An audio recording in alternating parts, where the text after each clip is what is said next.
Hi, this is Dr. Nick. I'm the Incrementalist. I'm here with insights for better business and better health.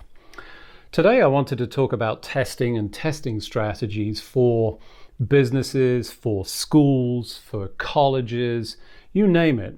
There's certainly a lot of information in the news currently, lots of insights coming in and lots of talk about we should test. And in fact, I had an exchange online recently with somebody that was asking the question, does it induce a sense of false security? If I've been tested, now suddenly everything's okay. And I think that's a great point, and it's one of the essential issues as you think about getting back to work. It's not just as simple as I do X or I follow the procedures.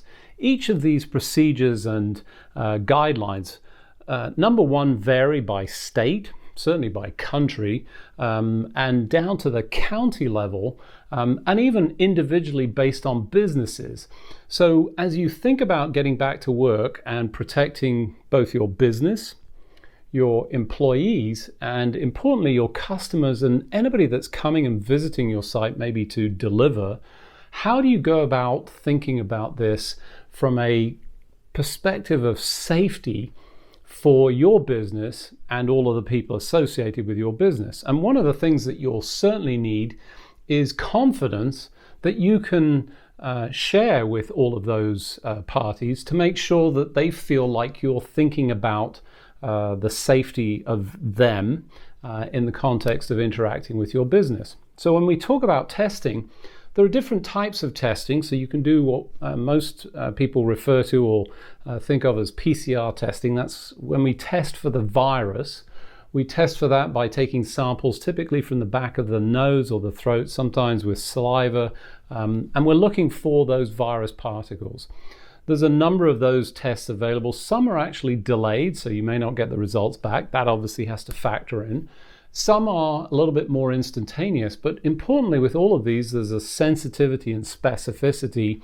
That's an error rate estimation that says some people may have the disease but don't show up as having the disease, and some people show up as having the disease but don't actually have it. So what we talk about, false positives, false negatives, and so forth. As you think about that, you've got to put that into the context of your individual business, the people that you're testing, the practicalities of that testing, and whether you can do that test prior to people entering, and does that provide additional useful information. And then there's also the concept of antibody testing. That's typically a blood test. It could be a small pinprick. It can be actually taking blood. And again, the delay in producing the results can be variable. But one of the things that we don't know about this testing is, A, if you find the antibodies, does that mean that you're resistant to infection?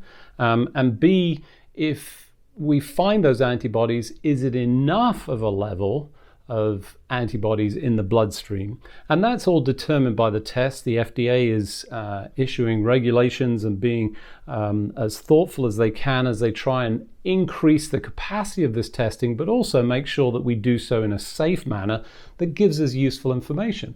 So when you think about testing, are you going to do PCR testing? Are you going to do antibody testing? And when you get the results of that, what does that mean in terms of your interaction for your employees, for the people that are visiting, and how do you process that information? And as you balance that in the context of your own business and the relative risk and the likelihood of those individuals having disease. So if this is just anybody that's being tested, do they have a specific risk that you're concerned about or that they're concerned about? That obviously changes the profile of what you do with that information. So all of this is to say that this is an extraordinarily complex area, and just following a set of guidelines that are laid out doesn't necessarily answer the questions for you and for your business, which is why Fred Goldstein and myself have essentially configured an opportunity for people to access the resources of individuals like myself with understanding of the disease, the processes of the disease, the testing and so forth, and staying up to date with all of that, and the expertise of understanding businesses, rules and regulations, policies and procedures, and how you apply that so that you can get the best possible effect of all of the knowledge that we have up to the minute, so up to what we know today, and continue to apply that so that you get the safest possible return to work for your business, your employees, and your visitors and customers.